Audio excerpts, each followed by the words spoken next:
आज इस वीडियो में मैं बात करूंगा कैसे उन बालों को दोबारा उगाया जा सकता है जो झड़ गए हैं, पतले हो गए हैं, या अगर सर पर एलोपेशिया डेवलप हो गया। अगर आप कंसर्न है तो ये वीडियो आपके लिए। मेरी ख्वाहिश है मैं आपको कोई जदोई दवाई दे पाता जिसके खाने से ये झड़े हुए बाल दोबारा उग जाते हैं, लेकिन कुछ पॉइंट्स हैं जिनको समझना ज़रूरी है, ख़ास तौर पर डाइट के बारे में। क्योंकि बाल हैं क्या?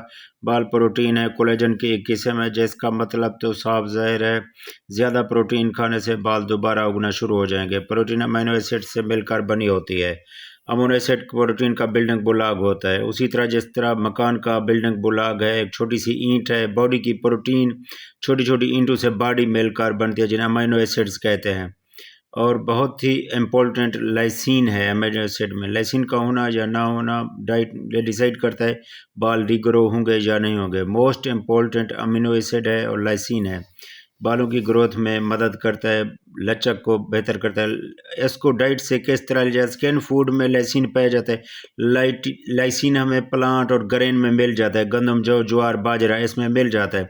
प्लांट लाइसिन में कंप्लीट लाइसिन मौजूद नहीं होता, बायो अवेलेबिलिटी ज़्यादा नहीं होती, बॉडी सही तरह से इस्तेमाल नहीं कर सकती, ज़्यादा इफ़ेक्टिव नहीं होती। रेड मीट बहुत ही आला है, इसमें बीफ, मटन ये आ जाता है। अंडों में भी लाइसिन होता है, और ये बात बड़ी रेलिवेंट हो जाती है उन लोगों के लिए जो रेड मीट नहीं खा सकते।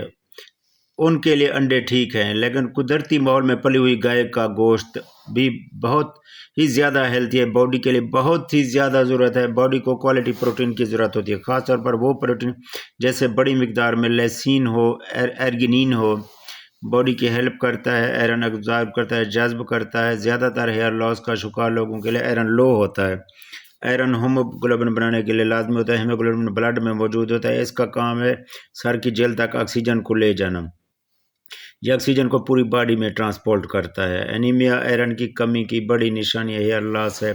यहाँ बॉडी में आयरन की सप्लाई ज़रूरी है ताकि बालों की जड़ों तक ऑक्सीजन और न्यूट्रिशन पहुँच पाएँ। जब बॉडी स्ट्रेस से गुजरी होती है, लाइसिन की डिमांड और ज़रूरत बढ़ जाती है। अगर ये बॉडी में मौजूद ना हो तो स्ट्रेस की वजह से हेयर लॉस भी होते हैं। अगर गट एरिया में, मैदे में, बड़ी आंत में या छोटी आंत में सोजिश है, इन्फ्लेमेशन मौजूद है, तो बॉडी लेसिन को जज्ब नहीं कर पाएगी, फिर भी बाल आपके झड़ेंगे। आपने ग्लूटेन से बचना है, अनाज से, ग्रेन के। ग्लूटेन से गट होती है, गट खराब होती हैं, ठीक है, डाइजेशन का अमल शुरू हो जाता है। गट हेल्थ बहुत ज़्यादा इम्पोर्टेंट है। अभी कुछ स्टडीज़ में कार्निवोर डाइट की रिज़ल्ट की बात की गई है। कार्निवोर डाइट में जाने से कैसे बाल गिरना बंद हो गए जिन्हें हेयर लॉस का। मैं खुद भी कार्निवोर डाइट इस्तेमाल नहीं कर, मैं सब्जियां भी खाता हूँ, गोश्त भी इस्तेमाल करता हूँ। उन लोगों के लिए जिनमें गट इन्फ्लेमेशन का मसला है तो कार्निवोर डाइट वो 1 महीने के लिए ज़रूर ट्राई करें। ये बड़ा ही स्ट्रॉन्ग कनेक्शन है डाइजेस्टिव सिस्टम का और बालों का। अगर आप बालों को पौधे समझ लें तो डाइजेस्टिव सिस्टम, इन पौधों की जड़ें, जो मिट्टी के अंदर पौधे आपको ज़मीन से बाहर नज़र आते हैं, हेल्दी हैं या नहीं है, ये भी आप देख पाते हैं। जड़ें कैसी हैं, बाहर से नज़र नहीं आती। एक और फैक्टर है, अगर गट फ्लोरा डिस्टर्ब है, निज़ाम इन्हसाम के कोई बैक्टीरिया हेल्प करने वाले लेसिन को जज्ब करने के लिए उनकी पॉपुलेशन कम है। बैड ईटिंग हैबिट की वजह से, बाहर का खाना, तली हुई चीज़ों को शौकीन। गुड बैक्टीरिया खुद से भी प्रोटीन और अमीनो एसिड बनाते हैं, जो बैक्टीरिया हेल्प भी करते हैं, और इनकी साख्त में तब्दीली आ जाए तो इसका असर सर की जेल तक जाता है। डेंड्रफ की और स्किन की वजह भी बचता है। और फ्रेंडली बैक्टीरिया की सबसे बड़ी दुश्मन एंटीबैक्टीरियल हैं। आप प्रोबायोटिक आयरन को अपनी खुराक का हिस्सा बना लेंगे तो बाल आपके गिरना बंद हो गए, बल्कि नए बाल उग रहे हैं वो पहले से ज़्यादा उगेंगे। प्रोबायोटिक फूड में दही, सरके वाला अचार और इस किस्म की चीज़ें हैं। बेहतर यही है आप घर में बनाएं। प्रोबायोटिक फूड हैं।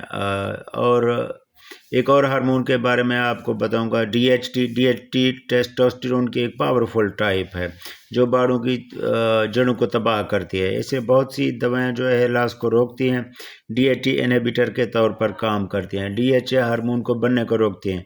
बाज़ मेडिसन के साइड इफ़ेक्ट भी होते हैं। क्या कोई नेचुरल डीएचटी इनहिबिटर मौजूद है? जिंक में डीएचटी मौजूद होती है, जो रेड मीट में, मछली, अंडों में पाया जाता है, इनमें बादाम में पाया जाता है। रेड मीट खाने से आप एक तीर से 2 शिकार करेंगे। रेड मीट से आपको लाइसिन भी मिलता है और डीएचटी भी मिलता है। बॉडी में बहुत सी टेस्टोस्टेरोन हेल्प करता है। ग्रीन टी भी नेचुरल DHT है। DHT को अगर आप दबा दें तो एक बहुत बड़ा बैरियर हट जाएगा, हेयर लॉस को रोका जा सकता है।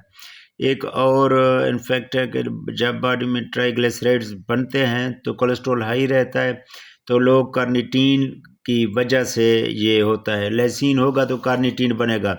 कार्निटीन है जो ट्राइग्लिसराइड्स को, फैट्स को, बॉडी को एनर्जी में कन्वर्ट करता है, मिटोकॉन्ड्रिया में ले जाके।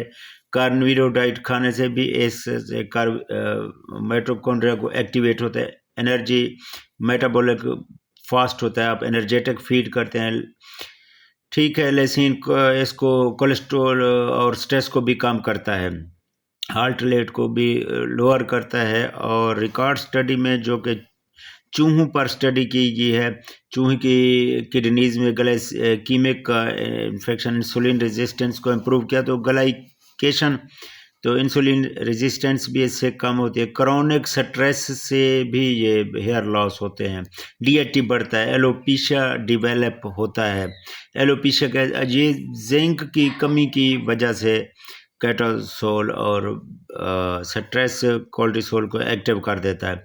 हमारी body long term sustain level में डिज़ाइन नहीं होती। कोर्टिसोल को कैसे कम किया जाए, कैसे डाउन किया जाए, इस चैनल पर पहले भी वीडियोस मौजूद हैं, आप ज़रूर देखिए। आज की वीडियो आपको पसंद आएगी। शुक्रिया, अल्लाह हाफिज़।